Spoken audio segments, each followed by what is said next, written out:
Je sais pas du tout comment je vais commencer, mais bon, ça c'est comme toujours. En tout cas, bienvenue à tous et à toutes.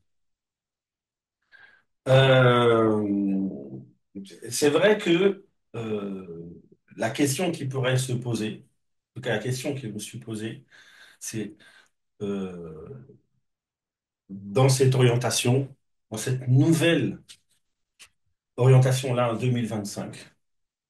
J'ai déjà fait des enseignements sur la liturgie, mais c'était il y a plusieurs années. Et en fait, on évolue, on avance, on grandit.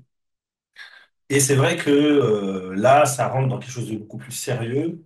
On ne sait pas quelles sont les attentes des personnes qui pourraient venir pour pouvoir entendre une étude sur le thème de la liturgie, qui inclut à l'intérieur la pensée juive, la prière juive, pardon.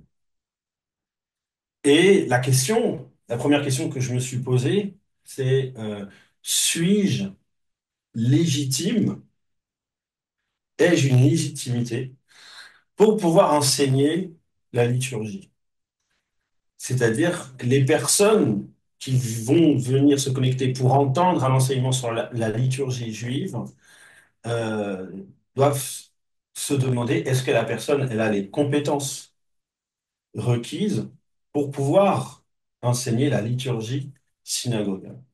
Et c'est vrai que je me suis posé la question, placé aussi devant l'honnêteté. C'est-à-dire, il est bien que les personnes connaissent l'histoire de celui qui va entrer et aborder ce sujet. La question, c'est euh, euh, qui a la légitimité pour pouvoir enseigner la liturgie si ce n'est pas quelqu'un qui est né dans le judaïsme, quelqu'un qui est né à la synagogue, quelqu'un qui depuis tout petit a eu cette transmission. Chose qui n'est pas mon cas. C'est ça qui est intéressant.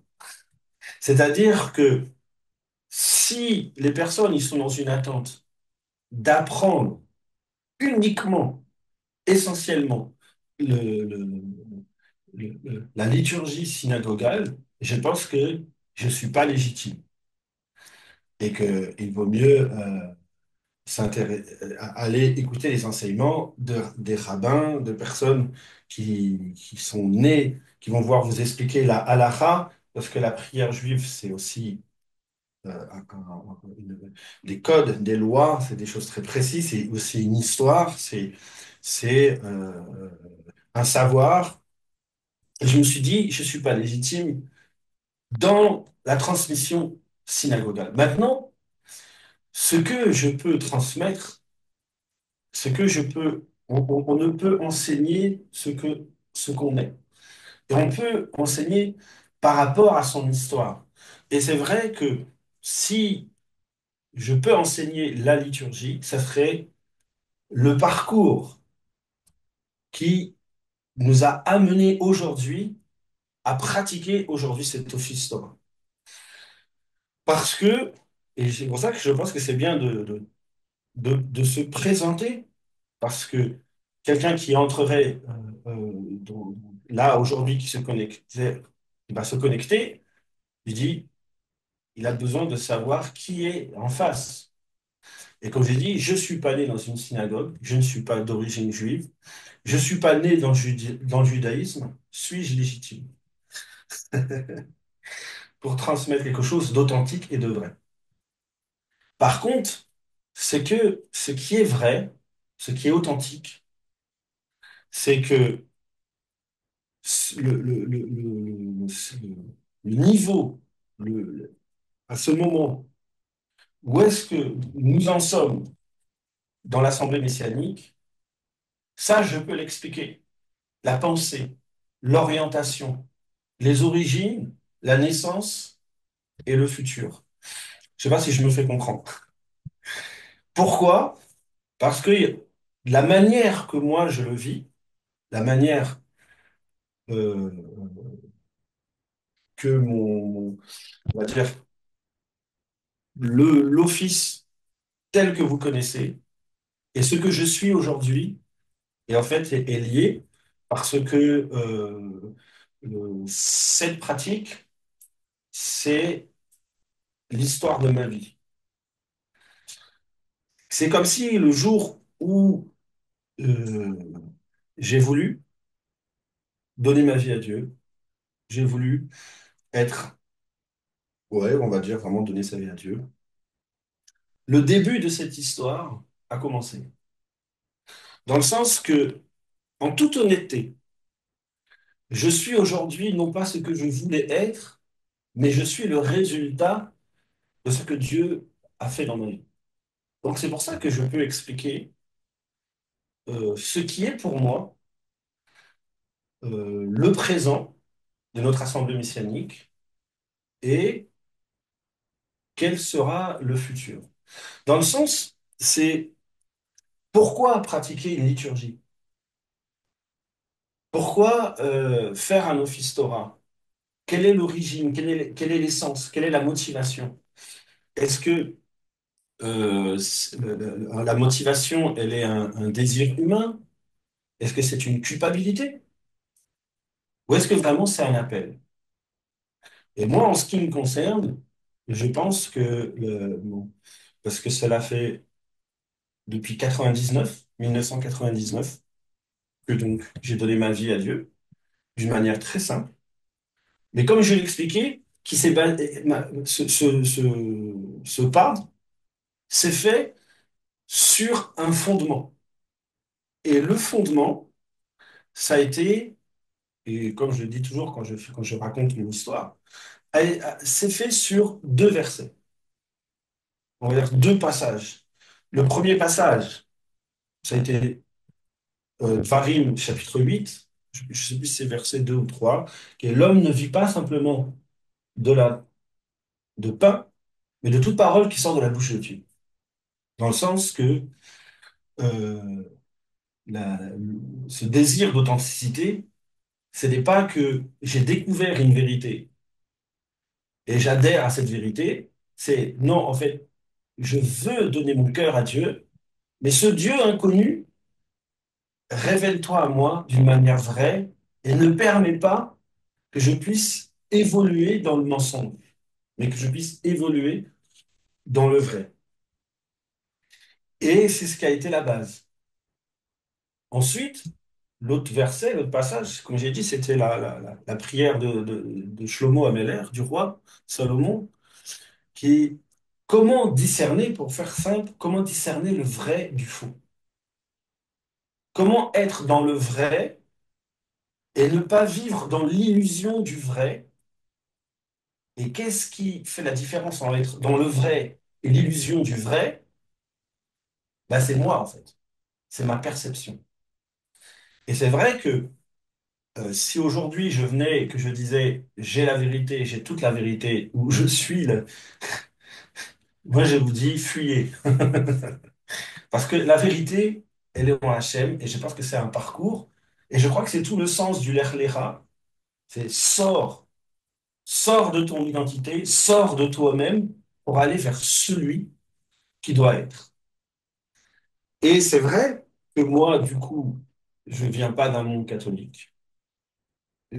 J'ai un père qui est athée, qui était athée, et une mère qui est croyante, mais qui avait son cheminement. Et quand on va dire, on entre dans un processus de vérité, on remet tout en question. Et surtout, c'est quoi le projet de Dieu? C'est quoi le futur de l'Éternel? Qu'est-ce que Dieu demande à quelqu'un qui donne sa vie? Quelle est l'orientation? Et c'est vrai que c'est à partir de ce moment que je pense qu'il doit être une étape très importante, c'est l'honnêteté de l'engagement de la personne. Et je me suis aperçu, et je me suis posé souvent la question, dans le cheminement des personnes, dans leur cheminement spirituel, est-ce que véritablement la motivation de base était réellement, c'est-à-dire d'être et d'entrer dans le projet de Dieu dans notre génération, ou alors c'était des personnes qui se cherchaient, ou alors qui confondaient la volonté de Dieu, qui confondaient la vérité divine à ses ambitions personnelles et qui, quelque part, n'arrivaient pas à sortir du conditionnement intellectuel dans lequel ils étaient, à briser le- son identité pour entrer dans l'identité de Dieu. J'espère que je ne suis pas trop flou, mais c'est très important. Je pense que c'est très important parce qu'en fait, je suis en train de disséquer peut-être ce qu'est vraiment une conversion dans une pensée hébreu. Parce qu'au début, je suis étranger au Dieu d'Israël. C'est ça le guerre. Je suis un étranger, mais je suis un étranger qui se laisse conduire avec un cœur sincère, qui se dépossède de son identité, de son père, la terre, comme pour Abraham, pour entrer vraiment dans l'alliance de Dieu. Et c'est vrai que Dieu, quelque part, on pourrait analyser ça comme ça, ne va pas demander, je pense, la même chose en 2024 qu'en 1900, qu'en 1700, qu'en 1600. Donc, c'est-à-dire que cela correspond véritablement à notre génération. Et il me semble que le travail qui est fait et le résultat du travail qui est accompli correspond à la volonté de Dieu dans notre génération, dans notre époque.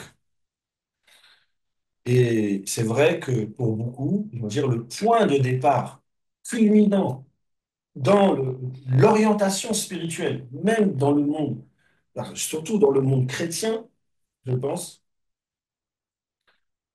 c'est la réunification, c'est-à-dire de Jérusalem. C'est vraiment la guerre de 6 jours où Jérusalem redevient quelque part la capitale du peuple d'Israël, que Israël se réapproprie Jérusalem. Et je pense que véritablement, comme il est dit, quand Salomon a inauguré le temple, le lieu, le, le mont Sion, le Beth Amikdash, il dit que les yeux de Dieu sont fixés dans ce lieu et chaque prière, chaque demande, chaque imploration, si on peut dire ça, qui, qui sera orientée dans ce lieu, je l'entendrai. C'est ça vraiment la prière, l'élévation de Shlomo. Donc, qui veut dire, et c'est comme ça que je traduis, que dans l'orientation de la masse de personnes qui cherchent vraiment, à notre époque, l'identité, et vraiment l'identité, ne se sont pas rendus compte immédiatement, mais l'œil intérieur s'est orienté, où ça? Au Mont Sion. C'est réorienté. Et pourquoi?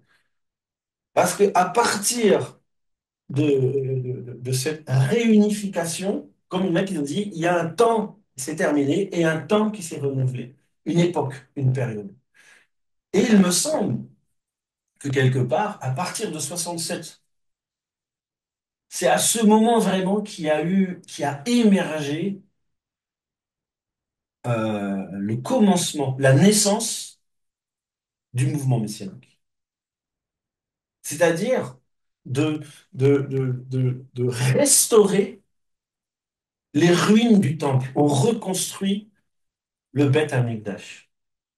Il y a une reconstruction. Et je pense que, au lieu de parler simplement de liturgie, je pense qu'il est important de comprendre que l'orientation, c'est de reconstruire l'intériorité, non pas le récipient, comme on dit, mais le contenu du Beth Amikdash, qui est le culte. Sûrement, je pense, le culte du troisième temple. Donc, c'est-à-dire que l'étude de la liturgie, c'est de comprendre l'orientation, la naissance, les origines, pour mieux comprendre ce que Dieu nous demande dans ce temps présent et de mieux saisir ce qui nous attend dans le futur. Et je pense que c'est ça qui est vraiment important. Ce qui veut dire que s'il y a un mauvais départ, les personnes ne vont pas comprendre ce qu'ils font dans le présent. Et si, par exemple, on ne comprend pas l'origine et qu'on ne comprend pas l'orientation future, je pense que les personnes ne vont pas comprendre ce qui se passe dans le moment présent. Et c'est ça qui est important, parce que quand on parle de liturgie, il y a comme une peur, il y a comme une crainte dans je pense que chez les personnes évangéliques, c'est que quelque part, la liturgie est une représentation d'une mort spirituelle chez certaines personnes, et que la représentation évangélique est vivante. Dans le sens qu'ils vont dire, peuvent peut-être penser que, ah, comme il est écrit dans l'Apocalypse, ce que j'ai contre toi, c'est que tu es ni froid, ni chaud, mais que tu es tiède. Et que les personnes vont dire, à réintroduire cela, c'est revenir dans quelque chose de mort et dans quelque chose de tiède. Et moi, je pense que ça, c'est une pensée qui est fausse. Parce que, et je pense qu'on va essayer de voir un petit peu, qu'est-ce qui est tiède, qu'est-ce qui est froid, et qu'est-ce qui est vivant et qu'est-ce qui est bouillant. Moi, je pense, ce qui est froid, c'est le mensonge. Et ce qui est bouillant, c'est ce qui appartient à Hachem. Et qu'il faut laisser, il faut se bousculer pour comprendre que de revenir à la source de comment est-ce que les prophètes priaient, comment est-ce que le peuple d'Israël, quelle relation ils avaient avec Dieu, comment ça se passait réellement dans le Beth Amikdash, au-delà de l'offrande, au-delà de ces choses qu'on ne peut plus accomplir. Et il faut croire, en tout cas, que si on est dans un cœur honnête, qu'il y a un héritage et une transmission. Donc, c'est-à-dire qu'il y a une substance de fond qu'on doit récupérer, qu'on doit réintroduire, qu'on doit ressaisir pour, je pense, comprendre la mission. La mission même peut-être que nous avons à notre époque, le travail que nous devons accomplir pour la génération future. En ce qui concerne l'enseignement de la prière, mais aussi l'enseignement du Messie, Yeshua. Donc, c'est pour ça que c'est important parce que je me dis, on peut prendre, on peut apprendre la liturgie et la reproduire. Mais je ne pense pas que c'est 100% de ce que Dieu nous demande. Je pense qu'il est important de se réapproprier les origines pour pouvoir, je veux pas dire le mot créer, mais je pense euh, vraiment faire naître, laisser naître la vraie identité d'une communauté messianique dans le Messie Yeshua. Et c'est intéressant parce que nous ne sommes pas dans la finalité, mais nous sommes dans le commencement. Et, et je pense qu'un vrai enseignement, même comprendre comment vivre la tefila, la tefila communautaire et la tefila individuelle, comprendre qu'est-ce que vraiment c'est la tefila dans le peuple d'Israël, je pense que c'est important de, de, de, de- de retirer toutes ces peurs et toutes ces craintes. Et c'est vrai que des fois, il peut y avoir des blocages. Parce que les personnes, comme j'ai dit, qui se sont laissées orienter vers le Beth Amikdash, quelque part, vont se laisser diriger et laisser inspirer et ils vont réintroduire le judaïsme dans leur vie.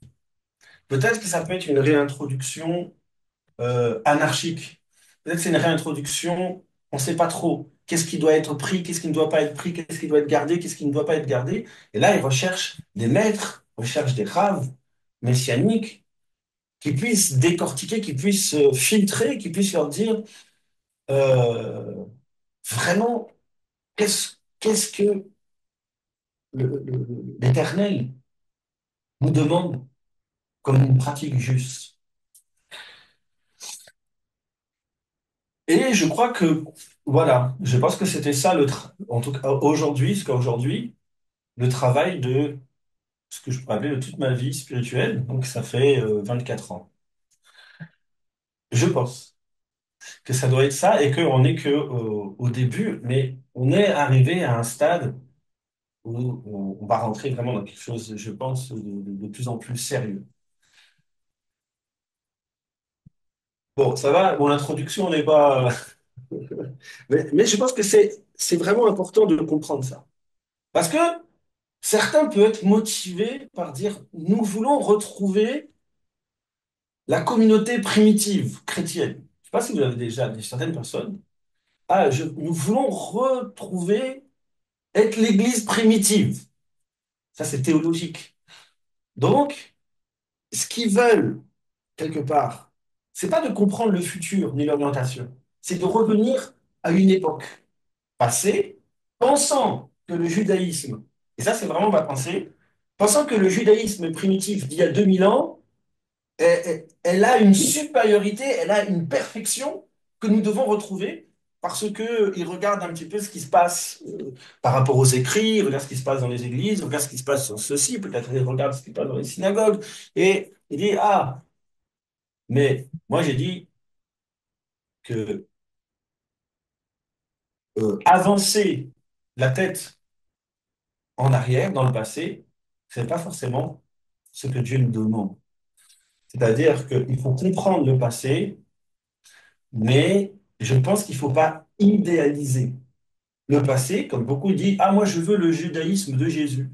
Mais peut-être que le judaïsme de Jésus, et je fais exprès de parler comme ça, n'existe plus, n'existe pas. Parce que c'est comme si on voulait revenir à une alliance passée. Ah, moi je veux revenir à une alliance, je veux pas être Israël, je veux être le peuple hébreu.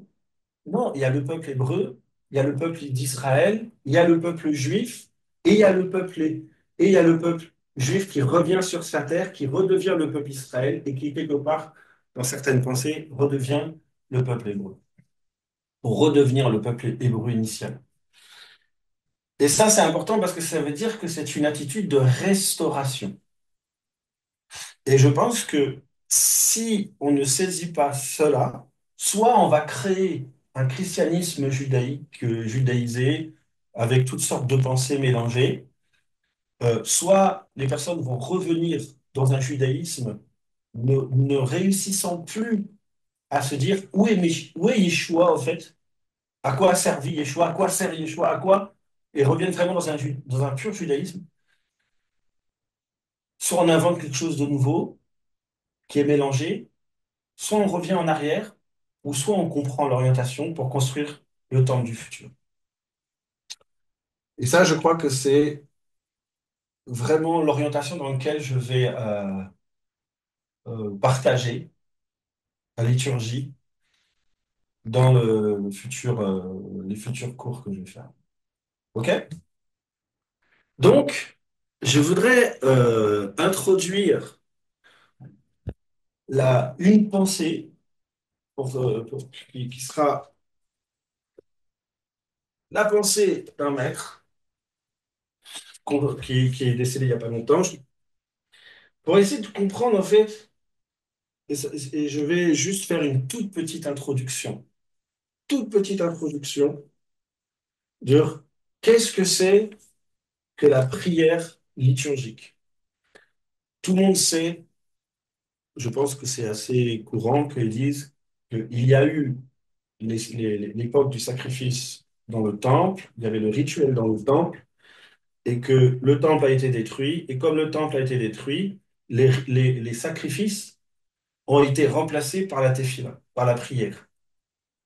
Ce qui est pas tout à fait vrai et pas tout à fait faux, parce que même dans le temps où il y avait les offrandes, il y avait toute la pensée de la prière.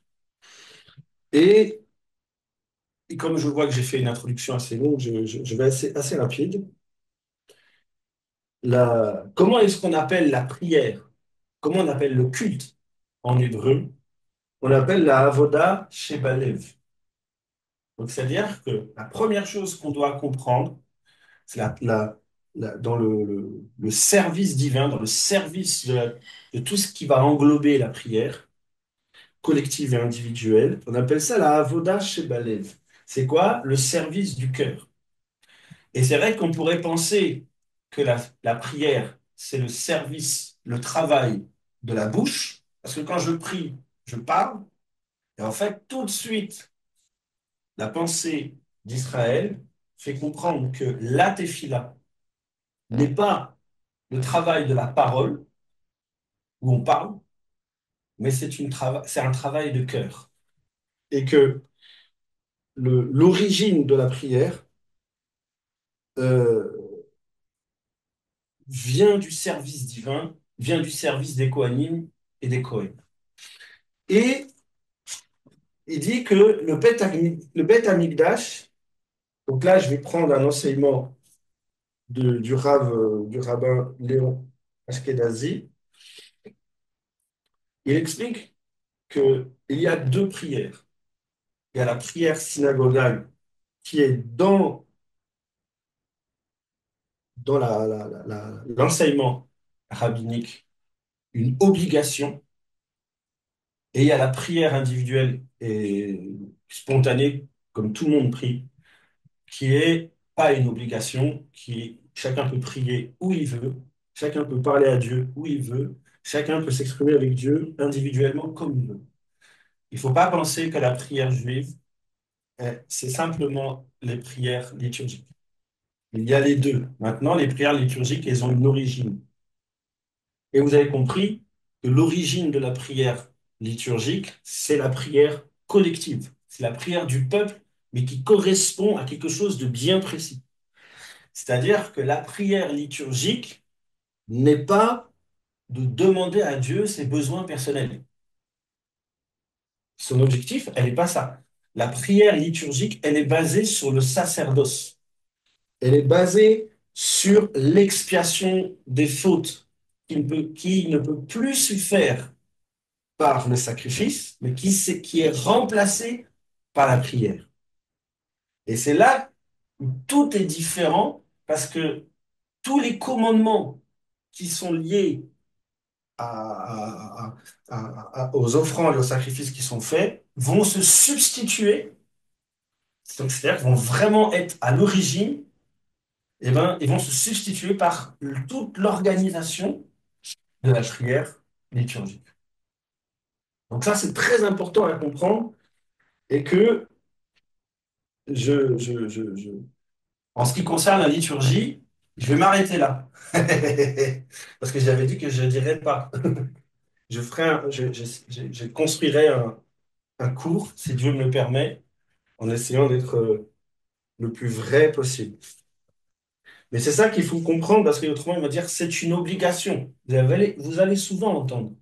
Ah, il faut faire la prière du matin, Shachrit, Mincha.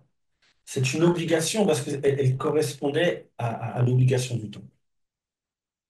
Mais chaque juif peut prier n'importe comment et librement, et ça, il n'y a aucun problème. Alors, je vais continuer comme ça.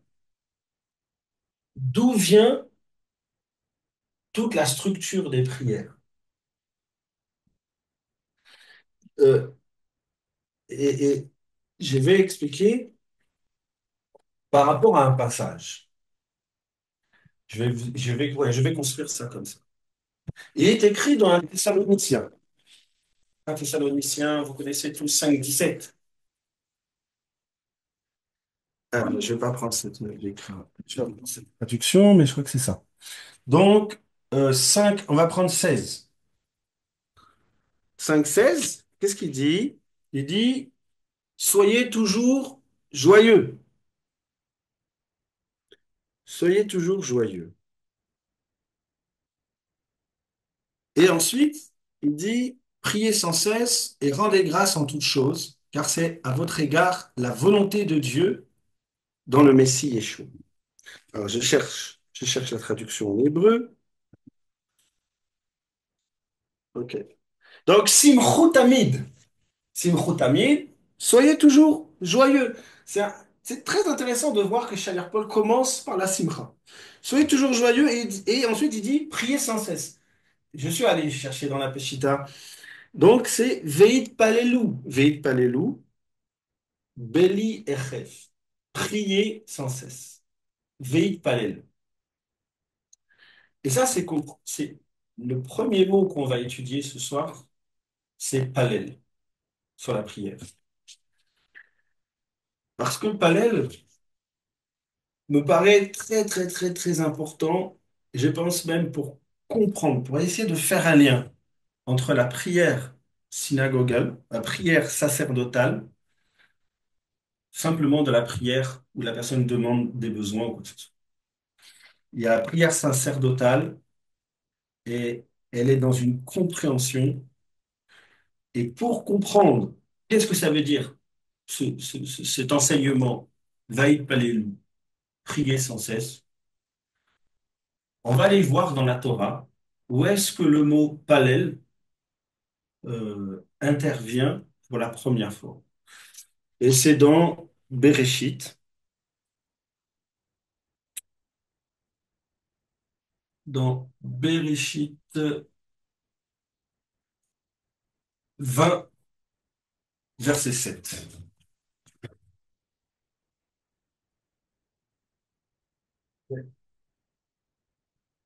Une situation assez étonnante.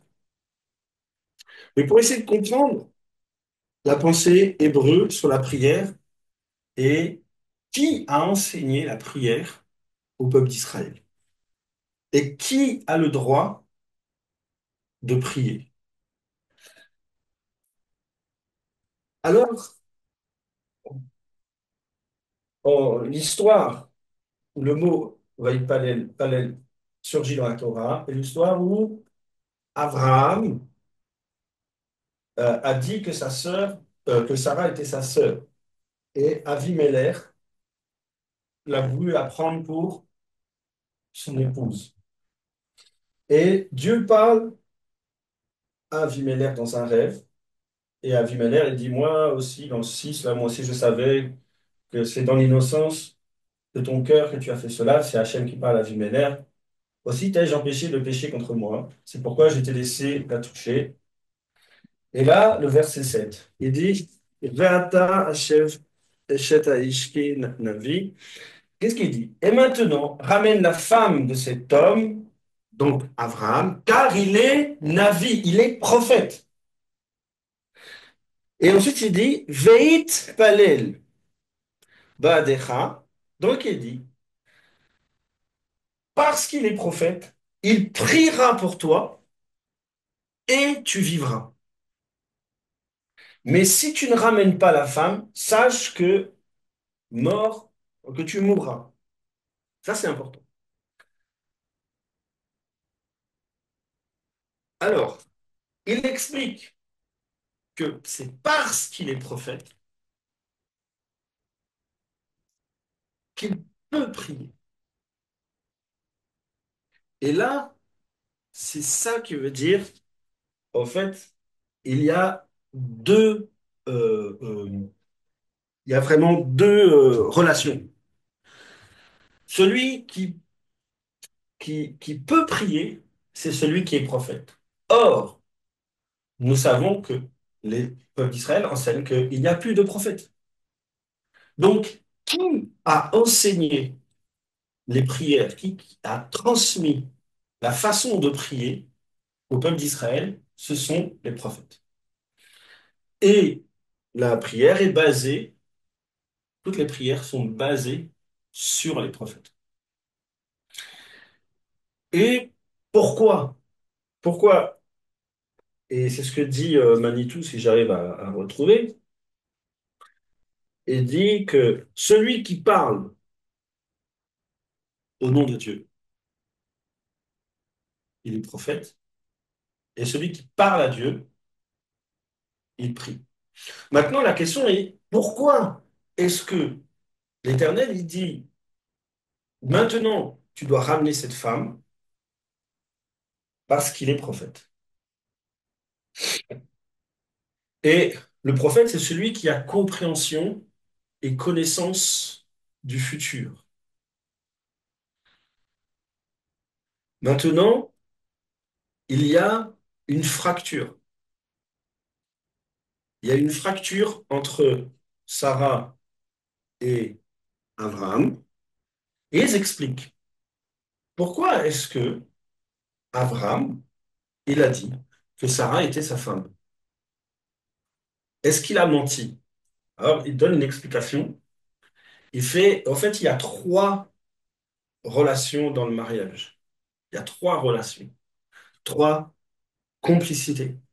Et le haut degré de relation entre l'homme et la femme, c'est quand l'homme, le mari et la femme sont semblables à des frères et sœurs, qu'ils ont établi une relation et qu'ils s'aiment semblables à un frère et une sœur.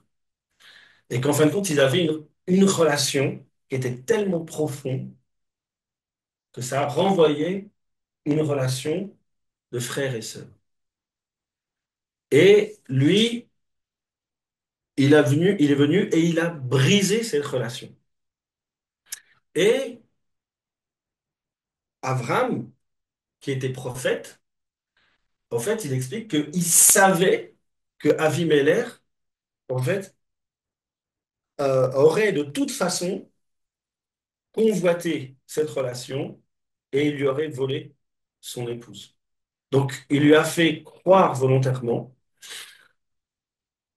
tout simplement parce qu'il connaissait le futur. Mais il y a une chose qui est assez intéressante, c'est il est prophète, il connaît, au fait, la compréhension de la fracture, et parce qu'il connaît cette compréhension de cette fracture, eh ben, si il élève sa prière, eh ben, tu vivras. Ça, c'est important à comprendre. Que veut dire palel? Palel, ça veut dire juger. Ça veut dire jugement.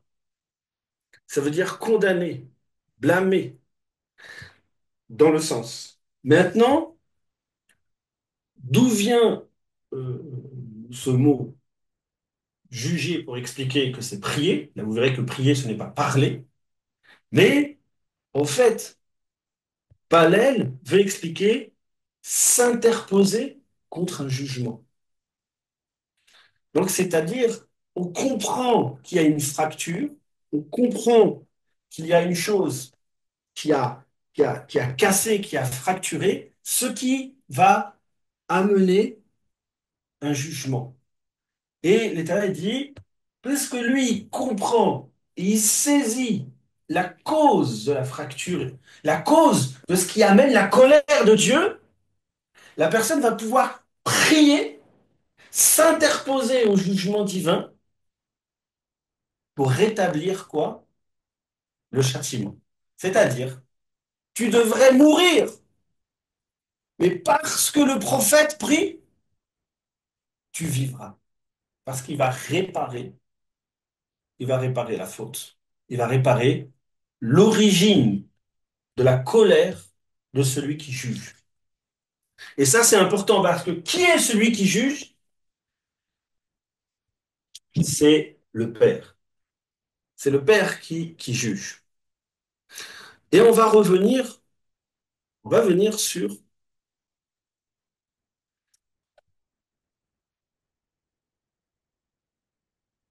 une attitude qui se produit toujours, ce que j'ai remarqué, avant que le mot parallèle intervienne.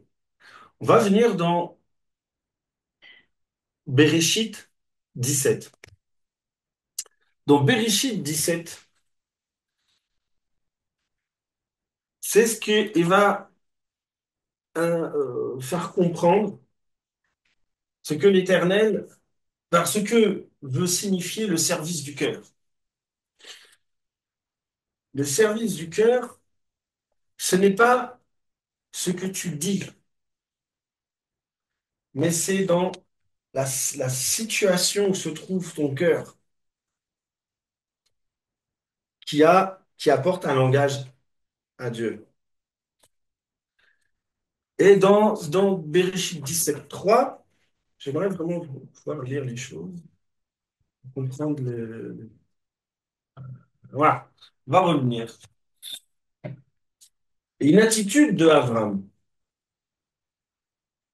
Et on va voir aussi que c'est la même attitude que Moshe. Je vais commencer par le verset 3.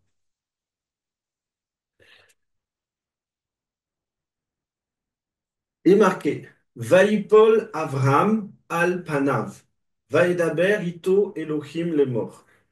Avram tomba sur sa face. Dieu lui parla en disant, on va rester là.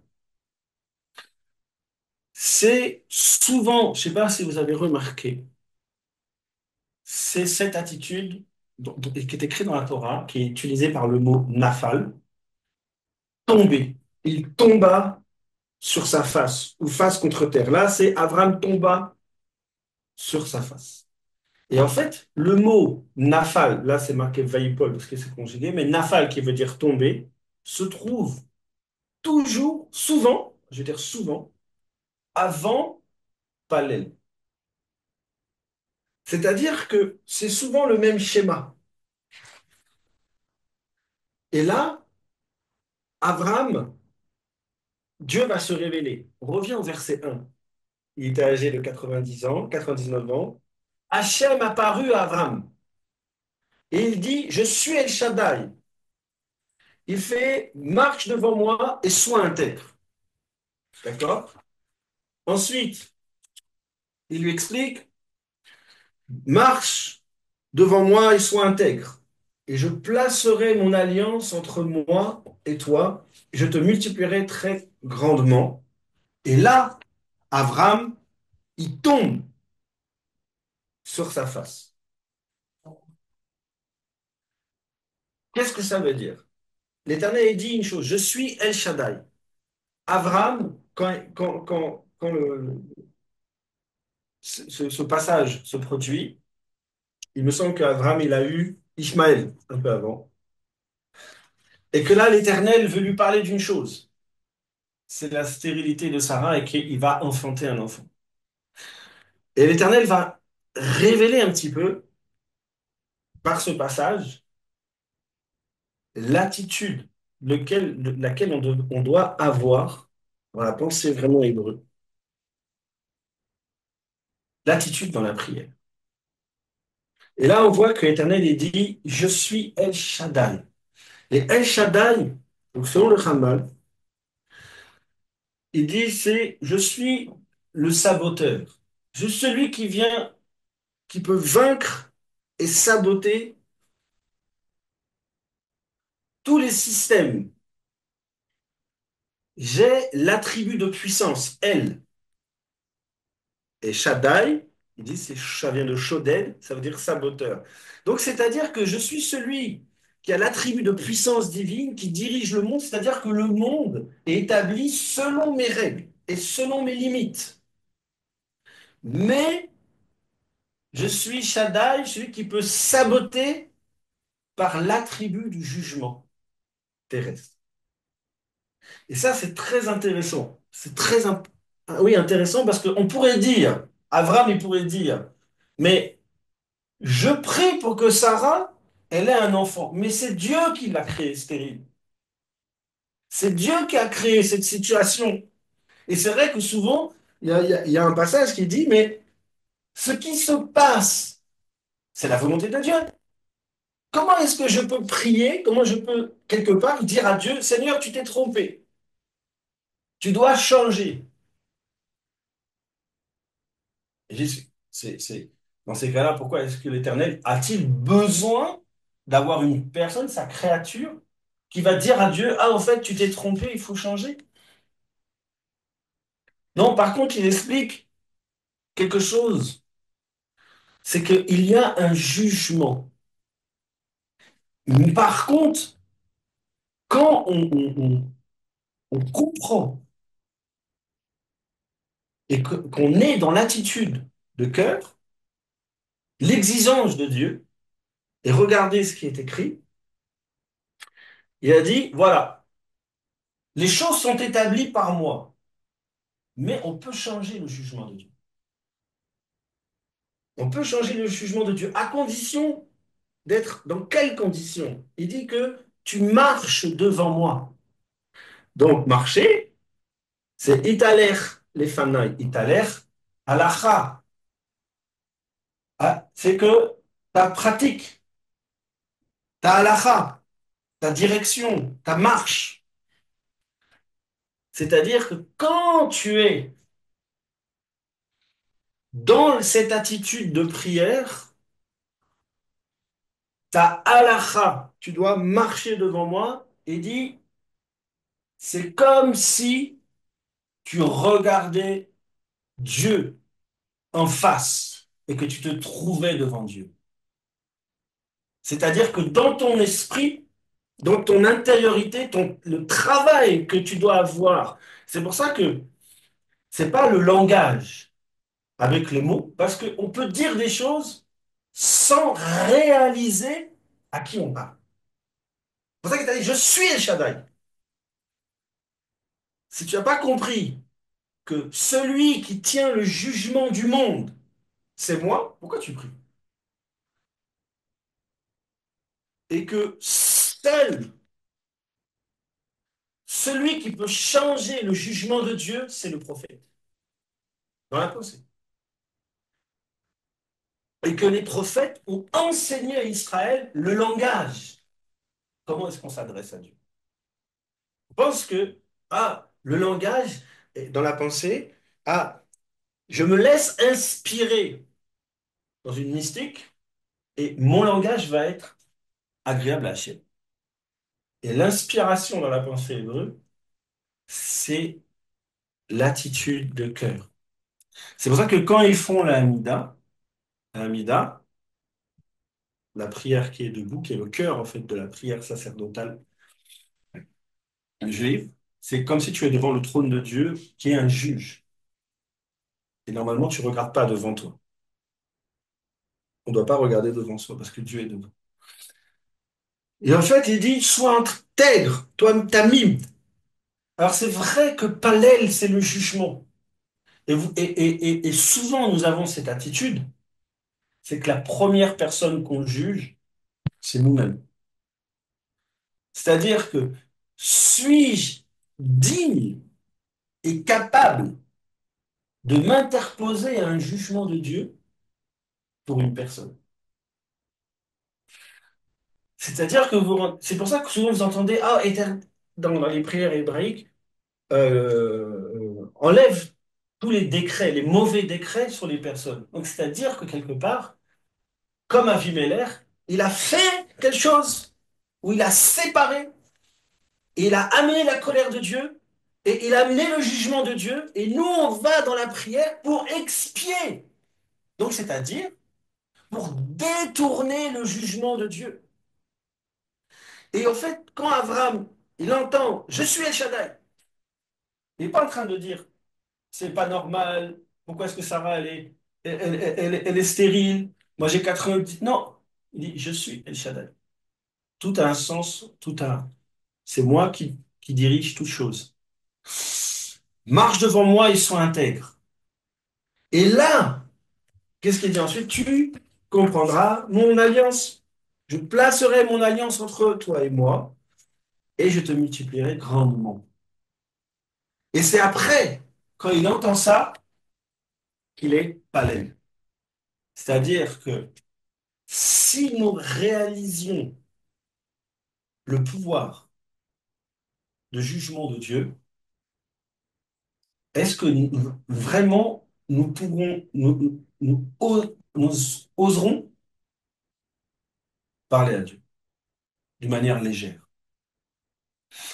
Et c'est vrai qu'il est dit que l'attitude, c'est de, dans la prière, dans cette prière, c'est le sérieux du cœur. Ils appellent ça le Kovel Roche. Kovel, qui vient de Kavod. Kovel, c'est celui qui comprend quand on dit la gloire de Dieu, c'est pas du tout de l'effervescence, c'est la compréhension du poids de Dieu, du poids du jugement de Dieu. Et il dit que le Kovel Roche, tu saisis devant qui tu as en face de toi, la concentration sur les mots qui sont. C'est-à-dire que ce que tu dis a un poids, a une force, elle a une réalité dans le monde invisible. Parce que Dieu entend. Mais Dieu entend quand tu saisis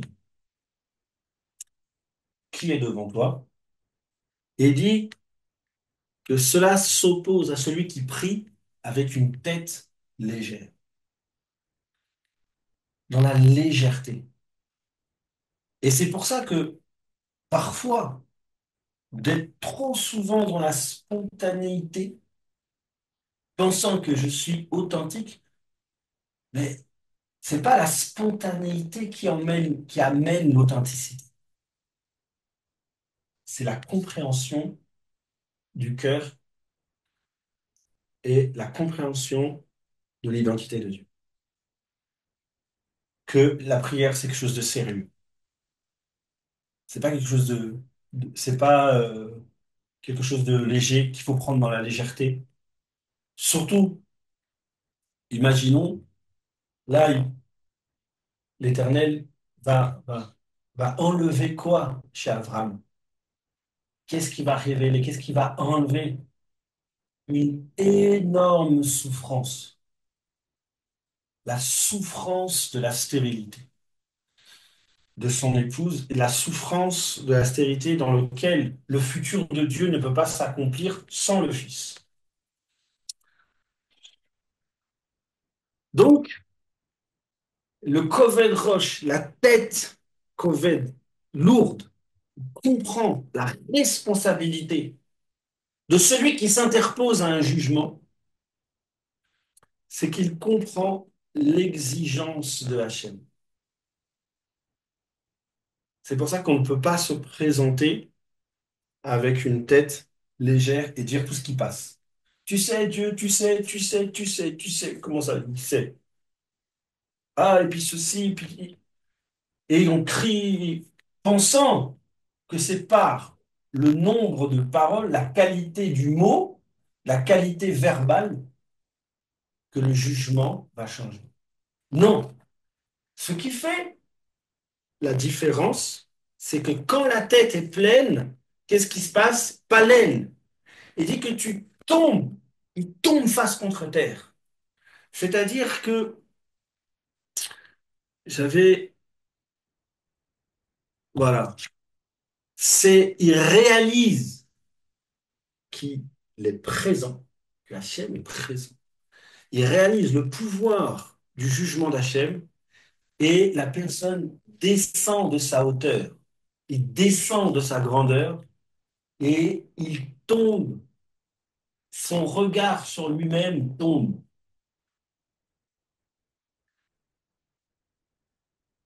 Et il y a la frayeur qui se met en place. C'est la crainte.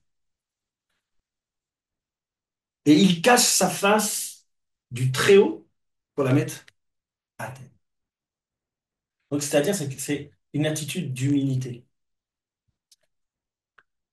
Et c'est ça qui est intéressant de comprendre. C'est que quand on fait cette prière pour expier, pour intervenir, pour que Dieu puisse agir, on doit comprendre le sérieux de ce qu'on demande. Et on ne peut pas demander tout et n'importe quoi. Et n'importe quoi.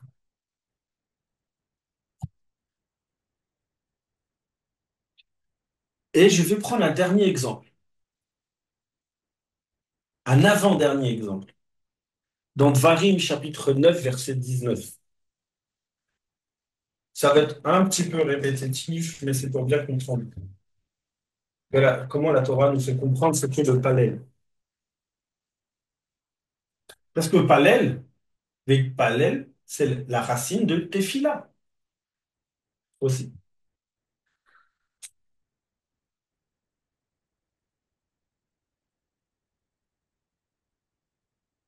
On va venir dans chapitre 9, verset 16. Moshe, ouais, même 15. Ouais, non, non, 16. Je vis, dit Moshe, je vis, et voici, parle du peuple d'Israël qui pêche. Vous péchez envers Hachem, votre Elohim. Vous vous êtes fait un veau, idole de métal. Vous vous êtes détourné rapidement du chemin que Hachem vous a ordonné.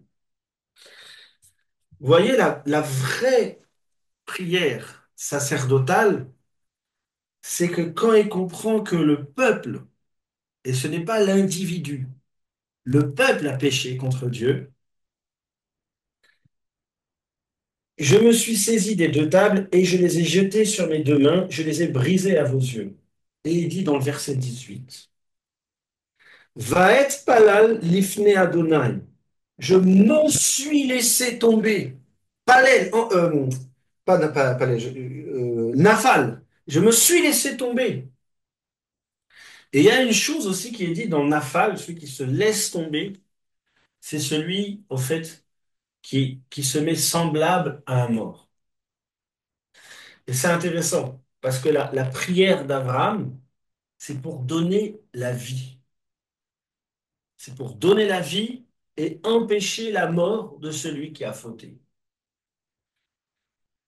Il dit, je me suis laissé tomber devant Hachem, comme la première fois, 40 jours et 40 nuits. De pain, je n'ai pas mangé, et d'eau, je n'ai pas bu, pour votre ratat, pour votre faute. Parce que vous avez fait le mal aux yeux de Hachem, et vous l'avez mis en colère. Donc, c'est-à-dire, qu'est-ce qui provoque réellement, pour le prophète, qu'est-ce qui provoque le fait qu'il tombe face à terre? C'est qu'il comprend que le peuple il a établi une fracture, il a établi une rupture.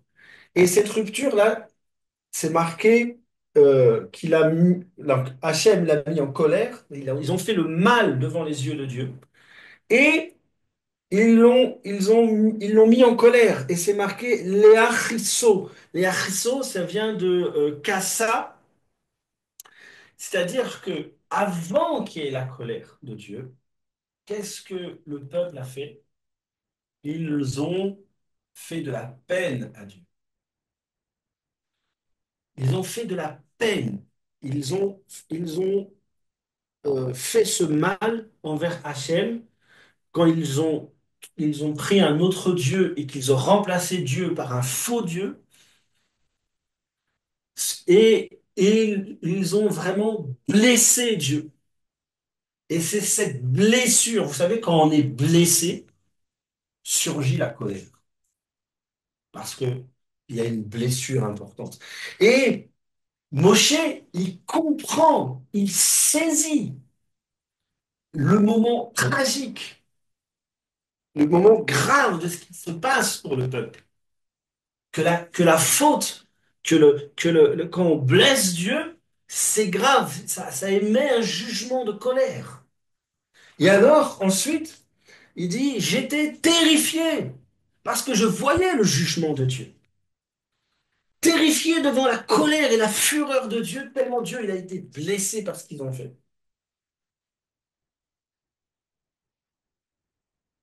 Et c'est à ce moment-là qu'ensuite, il rentre dans le palais et qu'il peut intercéder et qu'il demande que le jugement passe. Est-ce que vous voyez la pensée du prophète? Et que à chaque fois qu'il y a palais, avant, il y a euh, cette compréhension du futur et la compréhension du jugement de Dieu pour pouvoir intervenir auprès du jugement. Et si vous regardez la prière sacerdotale, ce n'est pas j'ai fauté, c'est nous avons fauté. Le prophète ne prie pas pour sa faute, il prie pour la faute du peuple, car il comprend que parce que le peuple a fait, il a modifié son futur. Comment faire pour rétablir le futur? Comment réparer ce qui a été brisé? C'est comme si que quand il y a cette colère qui est produite, nous changeons notre futur. Nous entrons dans un autre futur. Et quand nous faisons teshuva, et quand nous comprenons que nous sommes en train de créer un nouveau futur sans Dieu, avec la colère d'Hachem, alors la personne a dit, je dois réparer. Et on rentre dans le processus de teshuva. Et c'est vrai que cette prière, donc c'est-à-dire que c'est quelque chose de sérieux. C'est pas pardonne-moi, tu sais, pardonne le peuple, pardonne. Mais si on lit les bénédictions et les malédictions, en fait, je place devant toi les bénédictions, je place devant toi les malédictions, vous voyez que le jugement de Dieu est terrible. Et que Moshe, il a même fait, eh, enlève-moi du livre de vie pour sauver ce peuple. Vous avez vu cette prière? Et c'est vrai qu'on dit Nafal, quand il tombe, c'est je suis prêt à mourir pour donner la vie à. Et nous allons conclure. J'espère que je vous ai pas trop embêté. Par la prière. Ah oui, je voulais revenir, je fais juste une petite parenthèse. Pourquoi est-ce que les disciples ont demandé à Yeshua, enseigne-nous à prier, avec ce que je vous ai dit?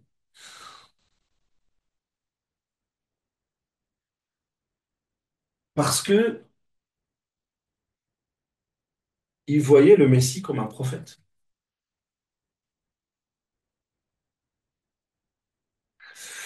Et là, nous venons dans Matthieu chapitre 26, verset 36. Regardez. Là-dessus, Yeshua alla avec eux dans un lieu appelé Gethsémani. Il dit aux disciples, asseyez-vous ici pendant que je m'éloignerai pour prier. Donc là, ils prennent Veit Palel. Donc c'est le mot Palel. Il y a plusieurs mots pour s'adresser à Dieu, mais là, on est dans le Palel. Il prit avec lui Pierre et les deux fils de Zébédée. Il commença à éprouver de la tristesse et de l'angoisse, de la frayeur. Il dit alors, mon âme est triste jusqu'à la mort. Restez ici et veillez avec moi. Puis, ayant fait quelques pas en avant, il se jeta sur sa face. Et si on prend dans la Peshitta, euh, c'est le mot napal. Il se jeta, il tomba. Et ce qui est étonnant, c'est que comme Moshe, euh, c'est quoi le sens? Ouais, non, c'est bon, c'est là. Il tomba et dit, et là il pria, Père, s'il est possible que cette coupe cosse, et ça c'est intéressant, parce que cos, ça veut dire aussi destin. Il dit, est-il possible que ce destin s'éloigne de moi? Toutefois, non pas ce que je veux, mais ce que tu veux. Et vous voyez que Il y a la compréhension du futur, il y a la compréhension du moment. Et ce qui est intéressant, c'est que le Mashiach, il prie parce que son destin était de- d'être crucifié à la croix. Je crois qu'après, il le précise un peu, mais il revient trois fois. Où est-ce qu'il comprend le destin, le futur d'Israël et de ce qui attend Israël? Est-ce qu'il intercède simplement parce que il sait qu'il va être livré, qu'il va être crucifié, qu'il va souffrir, ou parce que le peuple d'Israël va souffrir? Et pourtant, il dit, est-il possible que ce destin, que de ce futur s'éloigne de moi, dans le sens que il comprend que quand il se jette sur terre, jette la face dans sa tefila, je meurs, je suis semblable à un mort afin de prier pour que la vie revienne là où il y a une rupture.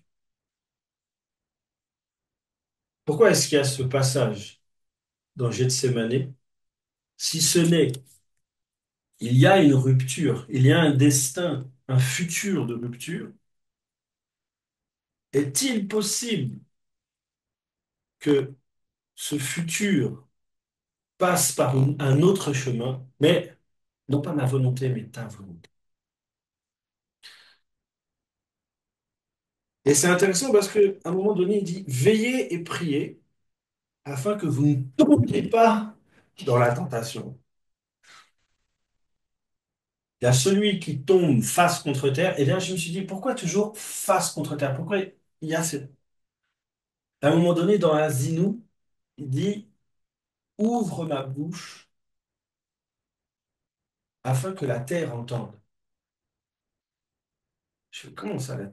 Tu ouvres la bouche pour parler à la terre. Et pour faire simple, c'est parce que c'est lié au jugement. Et il est dit que au jugement final, à la fin, qui c'est qui va témoigner contre contre l'humanité? C'est le ciel et la terre. C'est pour ça qu'il est dit dans la Torah qu'il y a toujours deux témoins. Et que si deux témoins donnent son témoignage, le jugement de Dieu. Ça veut dire que le ciel et la terre va témoigner des œuvres de l'humanité. C'est ce que le Messie il explique. Si l'un accepte mon frère, le plus petit de mes frères, il lui donne à boire, c'est à moi qu'il donne à boire. C'est-à-dire, qui c'est qui va témoigner? C'est le ciel et la terre. Quand il y a des crimes, quand il y a des meurtres, il dit que la terre parle, elle crie. Et là, la personne, elle se met face à terre pour réparer les jugements, pour amener une réparation. Et c'est ça, la parole. Là, je pense vraiment la compréhension. C'est-à-dire que quand vous faites la Hamida, c'est quoi la dernière bénédiction? On finit par quoi? Sim shalom. Établis le shalom, établis la paix, établis la réparation, le shalom entre l'homme et l'homme, le shalom entre l'homme et Dieu. Rétablis la justice. La justice amène la paix.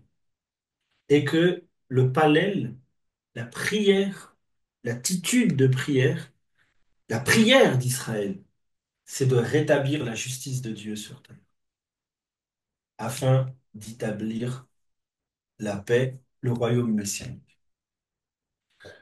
Et c'est intéressant parce que le Mashiach, quand il se fait assassiner, percer, il dit, Père, pardonne, parce qu'ils ne savent pas ce qu'ils font. Et c'est ça qui est intéressant. C'est est-ce qu'il intercède pour son destin réellement ou est-ce il intercède pour le destin de l'humanité? Et quand nous entrons dans cette défi-là, dans l'identité du Messie Yeshua, dans l'identité d'Israël,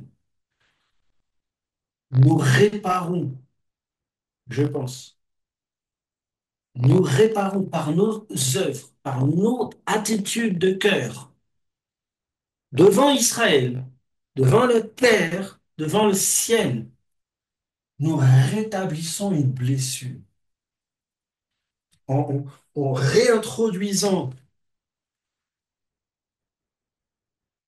cette, en refaisant cette réconciliation entre le Messie et Israël, entre Yeshua et Israël.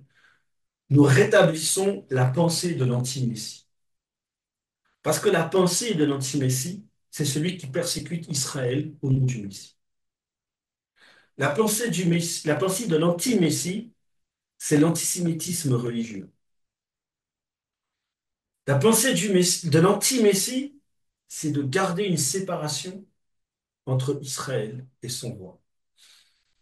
Mais la pensée du Messie, c'est de réconcilier son peuple avec son roi. Et c'est de vraiment rétablir une blessure, parce qu'il y a une profonde blessure dans le peuple d'Israël causée par tout le mal que l'Antichrist, le faux Christ, au nom de Jésus-Christ, la persécution, la méchanceté qui a été faite au nom de ce Christ, nous rétablissons, rétablissons un nouveau jugement, c'est-à-dire de réconcilier Israël avec son vrai Messie. C'est la réconciliation des frères avec Joseph. Voilà, je conclurai sur ça.